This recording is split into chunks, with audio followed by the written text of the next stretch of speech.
Saya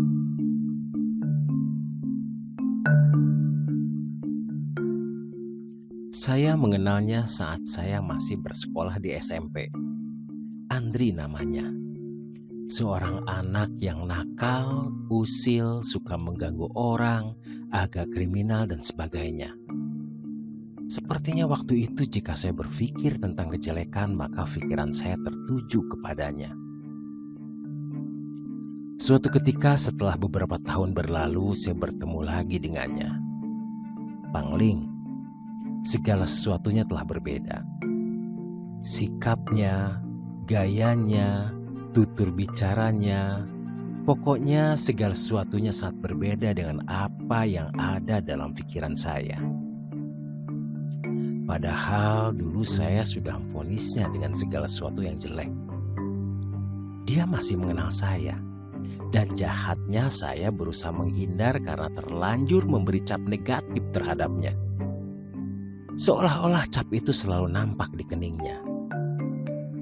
Pembicaraan pun agak sedikit kaku karena saya selalu waspada. Saya merasa tidak betah. Sama tidak betahnya seperti beberapa tahun yang lalu kalau saya berada di dekatnya. Segalanya terasa serba salah. Gerak-geriknya sehalus apapun terlihat kasar. Tidak peduli apakah dia mengerti dan berusaha bersabar dalam menghadapi saya atau bahkan dia merasa bertemu dengan orang yang salah seperti yang saya rasakan. Tapi sumpah memang butuh waktu untuk merubahnya. Bisakah? Seberapa cepat seseorang mampu merubah persepsi tentang sesuatu? Apalagi itu sudah tertanam selama bertahun-tahun. Pengalaman, pikiran, perasaan, dan hasil belajar bisa menentukan cara orang membentuk persepsi sehingga seseorang akan memberikan arti kepada lingkungannya. Tentunya setiap orang akan memberikan arti yang berbeda walaupun objeknya sama. Seringkali cara pandang ini lebih penting daripada objeknya itu sendiri. Dikhawatirkan persepsi akan mendahului kebenaran karena kita terlalu meyakininya. Dengan meyakini bahwa selalu ada kebenaran mutlak, percaya pada fakta dan yakin bahwa kita bukanlah satu-satunya manusia yang hidup di dunia ini, mudah-mudahan kita bisa maklumi bahwa persepsi yang kita bentuk bukan satu-satunya kebenaran yang harus mendapat pengakuan.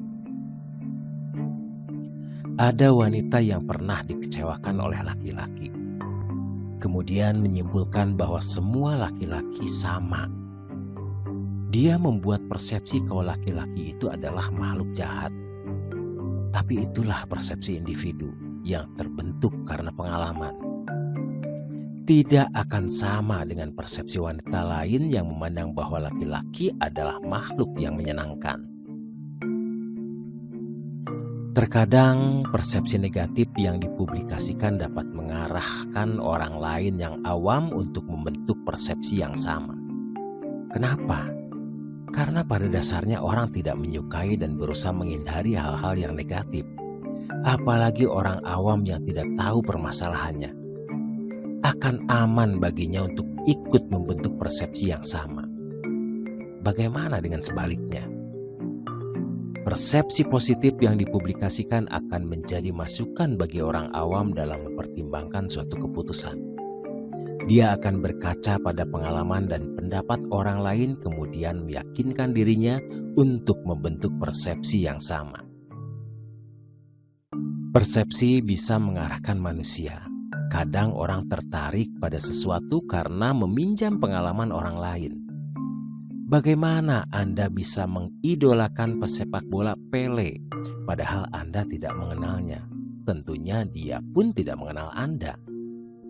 Tidak pernah melihat permainannya secara langsung, tapi Anda hanya berpatokan pada persepsi orang yang mengidolakannya hingga akhirnya mempengaruhi pikiran Anda dan akhirnya Anda pun memiliki persepsi yang sama.